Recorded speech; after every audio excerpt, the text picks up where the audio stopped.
Since July 30th, 1956, our dollar bill has declared, "In God we trust."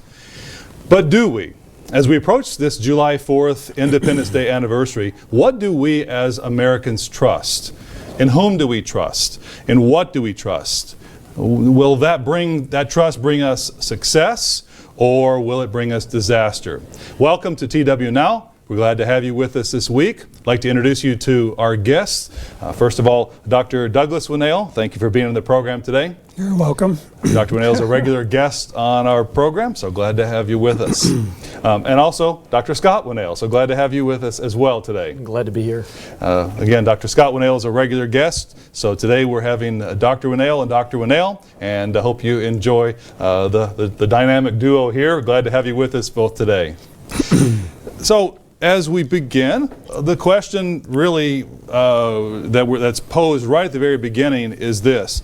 Did we ever really trust God as a nation? And I've posed this question today. Do we trust in God? Are we really, but is there a time when in history that we really ever truly did trust in God? Dr. Whannell, any comments? Yeah, the ideas today are that we were never really that religious. We've exploited a lot of people. We've really not done anything right. These are arguments by progressive educators that basically ignore our history. I've got a book here entitled God and America's Leaders, a collection of quotations by America's presidents and founding fathers. And whenever you read what they actually said, George Washington made the comment that it's impossible to govern without God and the Bible. Now, he was a founding father. You've got Thomas Jefferson say, well, he was a deist, he owned slaves and everything else. But Jefferson made some very interesting comments too. John Adams made some very interesting comments. John Adams, for example, he says, I have examined all religions as well as my narrow sphere, my straight and mains and so on. He said, and the result is that the Bible is the best book in the world. It contains more of my philosophy than all the libraries I've ever seen. Jefferson made some other very interesting comments. When you jump ahead just a little bit, when Washington was facing the British around Boston, one of his general orders was, he realized the British have all the power, we don't have much. He said, we need to pray. We need to pray. As Eisenhower was launching invasions in Italy, after the ships left, he went back and prayed. So we have, but these things are not being taught today. They're not being told to people today. So let me ask this. Are you saying that at 200 years ago, we were a godly nation? I mean, is that the point that we'd make? Well, I think we've got to ask the question, are people who are God-fearing or who believe in the Bible perfect people? I think we could ask all of our viewers, we could look in the mirror and say, I claim to be a Christian. I claim to believe in the Bible. Am I perfect? No, not yet.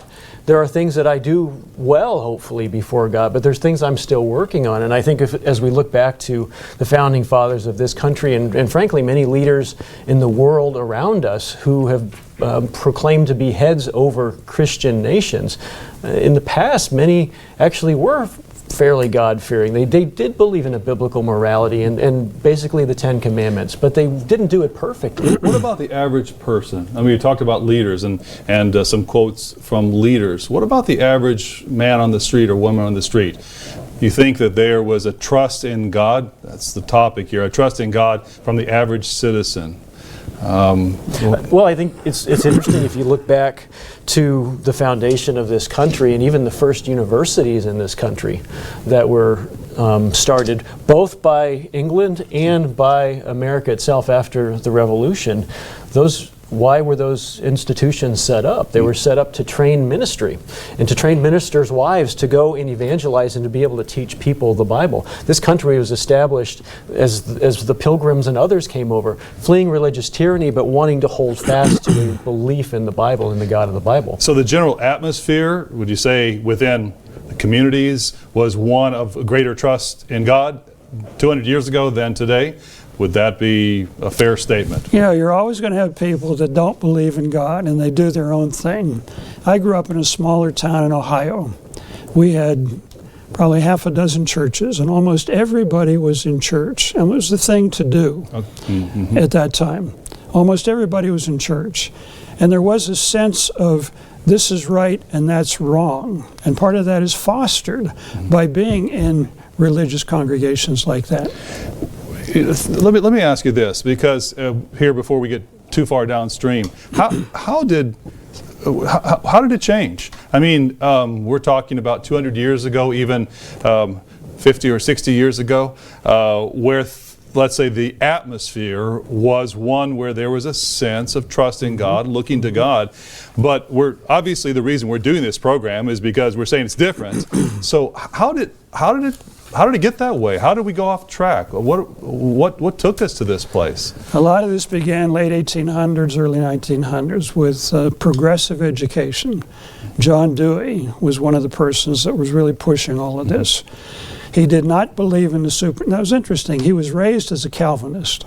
This is right and that's wrong. But he rebelled against that. He came to the conclusion there is no God, there's no supernatural, the Bible's a bunch of stories, and this stuff has permeated our educational establishment today. And this rubs off then. You tell little kids these things. You promote this in schools. You know, the idea today is you go to college, you're going to lose your faith. Because of what you're going to hear there. You're going to be taught by people that don't believe in God. They don't believe in the Bible. It's all about freedom and relativity. Yeah, these colleges of education in this country are permeated by secular humanist philosophy. And those philosophies are ingrained in our future teachers who then come into our public school systems and teach these secular humanist ideologies. It's interesting, Barna did a study a few years ago, and they were looking at people who believed in God and didn't. And what they found is that there's really three motivations for people no longer to believe in God. And we know these are the younger generations. The younger you are, the less likely you are to believe in God. But the three things they found was they reject the Bible itself. They reject the validity of the Bible. Nobody reads the Bible anymore, or very few do. The Bible is not looked at as a tool of history or even strong philosophy. It's just looked at this fictitious book. Number two, they lack a trust in the local church. And when we look at some of the fiascos that have happened in some of the big churches from the Catholic Church and even the Protestant churches in this country over the last several decades, we can understand a little bit why. And then the third reason is because of cultural reinforcement of a secular worldview. So it's not even culturally acceptable to talk about or to certainly to have any trust in God where we are today. But how are you looked upon if you do express a trust in God? If you follow somebody like Richard Dawkins, and you look at his book on the God delusion and just his own teachings and his own musings, he's calling people idiots and stupid for daring to believe in God. The president of the Philippines just this week talked about how you are stupid if you believe in the God of the Bible. So we've come to this place where the premise, again, of the program is we don't have a trust in God. And once there was a general trust in God in terms of the atmosphere in communities, what is the next question I think would be, with that in mind then, is what do we put our trust in? Because if we're not looking to God or to some direction outside ourselves, we're looking to something. So where have we come then today? You know, statistics are very interesting to show this trend that we've actually been talking about. When you look at what people trust in today and what has happened to people's trust. In the media, 1980, 50% of the people put their trust in the media. Today, 20%. When it comes to banks, and this happens after the difficulties in 2008. Before 2008, 50% of the people believed in banks. They trusted them. Today, 27%, almost half, have dropped off. Religion, in 1973, 65% of our population in America trusted in organized religion. Today, it's about 40%. But the biggest thing, and I think the tragedy, is in 2017, only about 1 in 10 people trust our government and Congress. And this has fallen off. And one of the articles I came across was Americans don't trust their institutions anymore.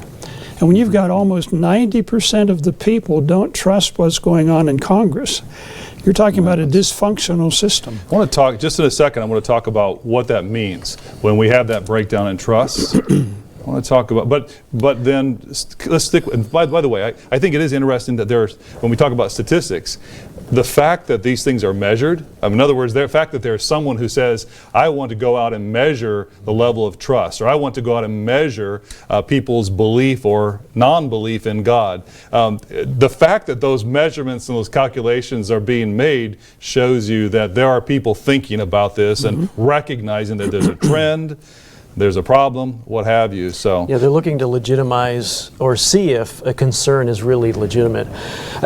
Why? But, excuse me, 1 second. Sure. Also, before we go on, I'd like to invite anybody in our audience who'd like to add a comment or question to our program. I will do my best to take a glance at our screen.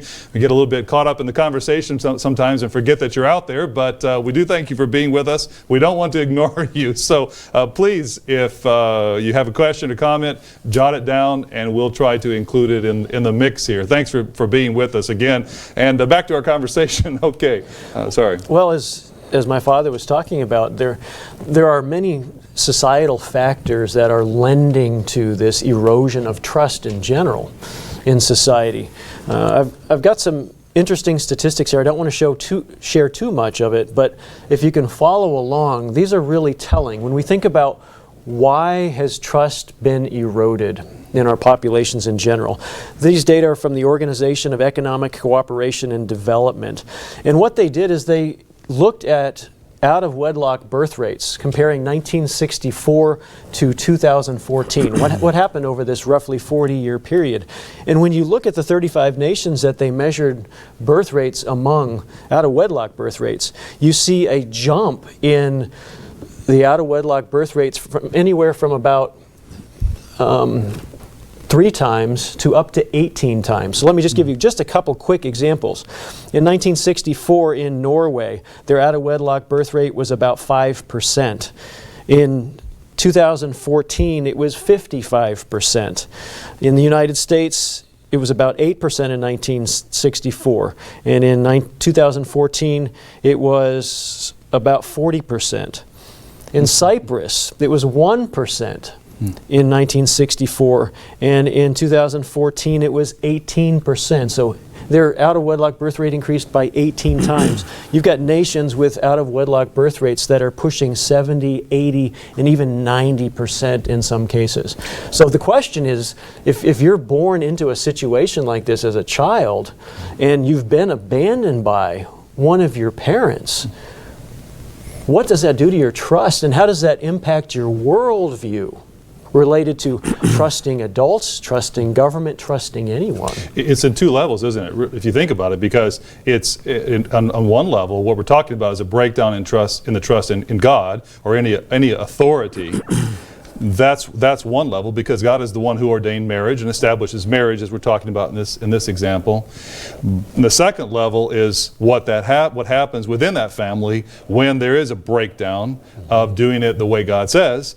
And now there's an impact in the family because there's no father. And now that breaks down trust with certainly a mate or with the children. So do you find that something that's a common thread as trust breaks down in godly values, then at other levels trust breaks down between people? And is that something you think is a common thread? You know, there's another factor here. There's a book came out recently entitled Being There. And it was looking at the problems that develop in children whenever the mother is not there during the first 3 years of their life. In other words, they're abandoned. They don't develop this stableness. So it's not just the father's leaving or just a one-parent family. Maybe you have 2 parents that are there, but they're not there. But this was quite interesting. It said if you want to have a stable child, you need to be home during those first 3 years. So it's a lot of things happening in society, but it was coming together. I think what we're facing, and we're going to be facing in not too distant future, is a perfect storm, where all these things are going to come together, and then we're beginning to reap what we've been sowing for the last 50 or 60 or 70 years. I have a theory about an idea that has been floated about this idea of being with your children, and there's this, I think it's a heresy, I think it's a family heresy of quality time. You hear this talked about sometimes, quality time. It's better to have quality time with your kids than just a lot of time. And I think it's garbage, because I think it's a cop-out for parents to be able to excuse themselves from spending time with their kids, to say that 5 minutes of quality time is worth an hour of quantity time. It doesn't even make any sense. So, I'm sorry, it's a little personal. One of the things that we learn as parents, we have to be ready to deal with the issues whenever they come up. If they're not there, how does it work? They skin their knee or something. Well, I can't deal with it. This is not part of your quality time. Sure. Scott, I was going to say, one of the really profound things that comes out of these statistics that we're talking about is suffering. Kids suffer when a parent or parents aren't around. There are lots of other data points. We talk about drug use, we talk about depression rates, we talk about suicide rates, we talk about a bunch of things that have just skyrocketed in the last several decades. What does it result in? It results in suffering. We look around the world and we see suffering. One of the biggest arguments that atheists and agnostics have against Christianity is, if there's really a God, and He's a loving God, why would He allow suffering? And with the media today, we can see suffering 24 hours a day on multiple stations. And so what do you do as a young person coming up in a world where you see suffering everywhere? How in the world can there be a God? And when somebody pushes that button of that question, and they ask the question, how is there a God if He allows suffering? What does that do to our trust in God? How do you even believe in a God who might allow suffering like that? So there's a breakdown in trust in God. We've addressed that to a certain degree, and a breakdown in trust in some of the institutions that God establishes. The family, for example. Even government. I mean, we're supposed to, God commands us in the Scriptures to be respectful of government and those in authority. So we've touched on that a little bit, and we touched on some of the effects of that. Any other parts of society, or let me back up. Are there any other places in which we have placed our trust in society? Okay, so where is it gone? I mean, because you can't trust nobody. We can say we trust nobody, but if we say that, we're trusting ourselves, right? I mean, in other words, it's not logical. What do we trust? In what do we trust today? Our hope today for many people is our Constitution. That they're hoping, because we're going to have a vacancy on the Supreme Court, and there's a hope that they'll put somebody there that will stick to the Constitution. And yet, Robert Bork, a legal person, wrote a book entitled Slouching Towards Tomorrow, and he wrote this in the late 70s, I think. His conclusion was, we're going in the wrong direction. Even though we have a Constitution, many of the Supreme Court judges are interpreting the Constitution according to their own ideas. They're not abiding by it. It was a quote by John Adams. He said, our Constitution was made only for a moral and religious people. It is wholly inadequate to govern any other type of situation. And we're not a moral and religious, we're an amoral people today. Now, I realize there are a lot of people trying to do what's right. Yeah. But when you got more than 50% of people in the United States say that homosexual marriages is fine. Well, the Bible says something very different. And you go back 200 years ago, it was very different at that time. But now it's... So he's saying the Constitution is not going to save us, and someone who believes it will is really going down a path that's going to end in disaster. Yeah, as we talked the other day, Churchill made the statement that, what was it, a democracy or a republic? But the government that America has is the worst of all governments except for everything else. So that's a very rough paraphrase. It's a very fallible... The government's not going to solve it. No. The answer is available, though, in a future government is coming, and we may get to that. What are some other places in which we placed our trust? Who do or what do nations look to? They look to their currency. The dollar has been a very powerful thing. It was the sterling for a long time before that. You look to your military and your military might as an extension of your own power. You talk about the character of your people. Well, they can't put us down. We're going to come back. Then you've got things that push us even further. If you can't believe in your government anymore, who do you believe in? Who do you trust? Maybe you turn to yourself. There's a quick comments from an article in the American Conservative, and the author, just ending his article, made the observation, very sobering observation. He said, we're creating a no-trust society, one in which people will have to turn inward out of self-protection. Today we're in a society where you're going to be demonized for almost whatever you say. If you say something in the open, somebody's going to jump on you. They're going to look to take your job away from you. Faculty members at major universities, which used to be bastions of free speech, can't speak their minds anymore because their students are going to work to try and get them expelled. So we turn to ourselves in many cases. Who else can I trust but me? And I wonder if, along with that, it's a partner to people looking to these politicians who promise the world. I mean, this is something we see the day of this. I think an article recently in The Economist, perhaps the day of the strong man, or maybe it was a Wall Street Journal article, I forget. But there's this, because we want to trust in somebody, don't we? We want to trust in somebody or something. So it's very natural, and God has He said, trust in me and I'll take care of you. But now we come to the next part. We wanted to go from there then to the last question that I'd like to bounce around a bit, and that is this. And it's two parts. So if we continue on this same trajectory and this same path, where we have been going, where we've been heading, where is it going to end? What do you think will happen? And then from there, I'd like to just spend the last few minutes talking about how we should function as citizens, knowing we should trust in God, but how does that come out in daily life in our world that is so antagonistic to God? So that's the first part of that. Where are we going? Where are we heading?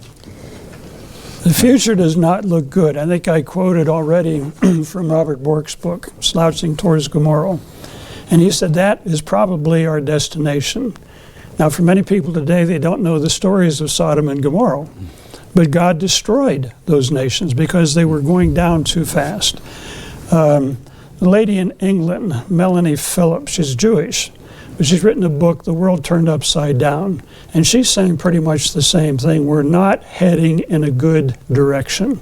We're not heading in a good direction. There was a guy at Harvard, Samuel Huntington, wrote The Clash of Civilizations. And he said, we appear to be heading for a new dark age.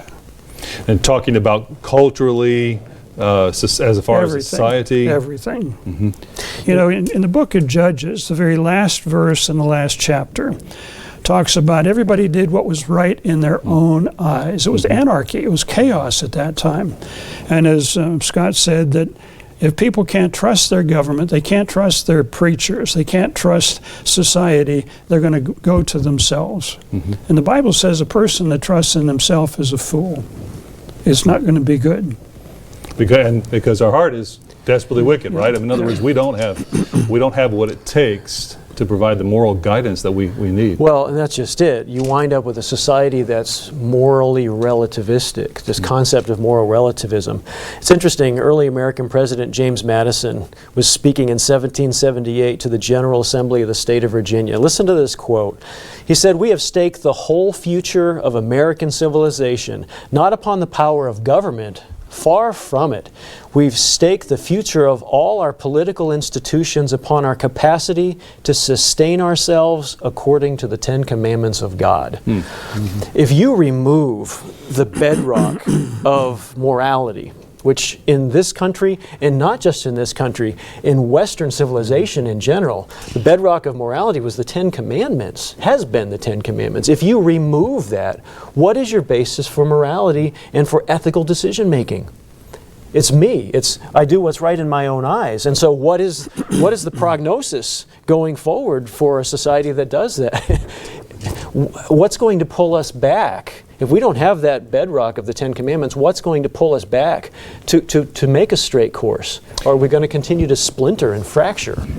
Do you think that we could pass legislation today that would actually say our national motto should be "In God We Trust"? Or if it was, Eisenhower, I think, is the one who was behind the move to put "In God We Trust" on our currency, our paper currency. Do you think we could pass that today in our legislative environment? I'm talking federally, our federal government. Isn't there a term today called dreamers? I don't think it would pass. I don't think it would pass. I don't. No, and even if somehow you could, what does it matter? Because you've got such a society that's at loggerheads with each other. So it'd just be a farce. Nobody's going to. Half of society might believe in it, and the other half is going to be full of venom against it. It's going to just destroy. What happened to the legislation called Defense of Marriage that was just passed, less than 10 years ago? And it was passed, and then it was, by executive order, pushed out the window. Yeah. Because this is bigotry, this is bias, that you're ignoring 1% of the people. Well, So we have had to leaders, the president who came into that, he actually made the comment that this is law. Remember, he took an oath of office to uphold the Constitution. On the Bible. That's right. But he said, I am not going to enforce this particular law. Yeah. Before we run out of time then, last question for you both, and that is this. So a person who wants to trust in God, we believe that we should base our life in a trust in God, His laws, His ways. How do we cope with this sea change, this tidal wave that pushes us towards a way of thinking that pushes God out the door?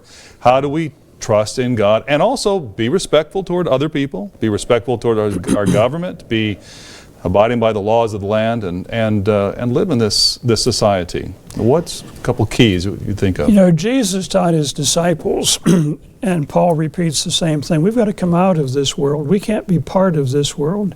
Jesus Christ is coming back to set up a government on this earth, that's going to operate on the laws of God. We've got to encourage people to find sources that they can trust, which is the Bible. And they've got to prove that to themselves. Is this the inspired Word of God? They've got to prove that God exists. Once you establish your foundation again, we can't be drifting along with the world. And this is the problem for many young people today, and adults too. They just drift along because everybody's doing those things. We've got to come out and live differently, because when Christ returns, He's going to establish a government, and those people that do come out of this world, and they treat people nicely, but they don't go along with the world, they're going to have an opportunity to participate in the coming kingdom of God. They're going to have a hope that the world doesn't have today. And that's why we talk in some of our literature about the importance of proving the Bible, proving God, so we can trust in God. I mean, we have literature specifically directed towards helping us to trust in God. It is important. See, the message in the media today is there is no God. The message in the media is this is just a bunch of stories. And we've got to counter that message. Not everybody's going to listen, but at least we make the information available.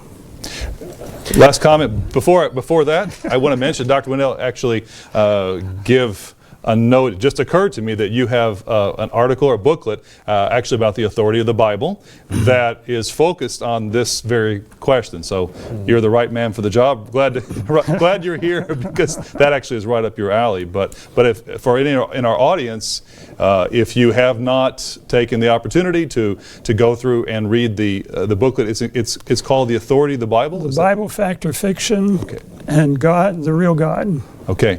Let me just mention too, I've taught for 20, 30 years in the science area and education area, and to me it was one of the most exciting studies I ever did. I'm getting old. But proving the Bible and proving that there is a God was one of the most exciting studies that a person could ever do. And all this stuff today where there's no God and you can't prove the Bible is a bunch of baloney. The information is there. All you have to do is begin to look into it. Okay. Yeah, I was just Daily life. How do we live? Just a couple quick comments. The God of the Bible says he cannot lie. And he promises, he says, if you put your trust in me, I will bless you. I will be merciful to you. I will protect you. I will do all these things for you. As we begin to live that way, many of the things we do in trusting God are actually doing things like loving our neighbor. Remember the two great commandments, love God and love our neighbor. And as we begin to love our neighbor and we show respect for them and we serve them and we help them, these are actually concepts and ideas that do fly even in this society. Most people do appreciate being respected. They do appreciate being talked to in a respectful way. They do appreciate it when other people help them out. And so even in a society that is falling further and further away from biblical morality, there's still an appreciation for the implementation of biblical morality, even if we don't say it that way. It's living our faith, it's living our trust in God. Okay. You know, Daniel lived in a pagan society, and yet he was respected, he was used. Moses, Joseph. It's possible to live in a society that's going down the tubes and be a light and be an example because you're holding to fundamental values. So Daniel certainly trusted in God, and yet had a very high position, clearly. So, well, thank you, gentlemen. We are out of time here, so I appreciate you being with us here on the program today. And thank you to our audience for being with us. And I trust that you will be back with us next week at the same time, same place. Thanks for being with us here. Signing off with, this is Jonathan McNair with the TWNow. Have a good afternoon.